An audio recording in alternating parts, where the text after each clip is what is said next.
शिजार ताजा ताजा दादा ताजा ताजा चिकना चिकना म्हावरा माझा घेऊन शिजार ताजा ताजा दादा ताजा ताजा चिकना चिकना म्हावरा माझा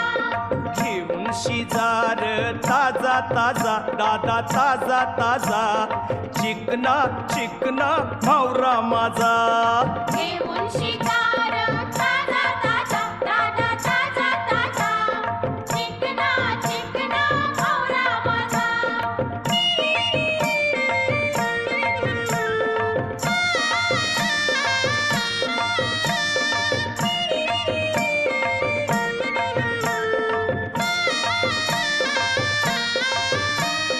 विश्वास ठेव र सांगतय नक्की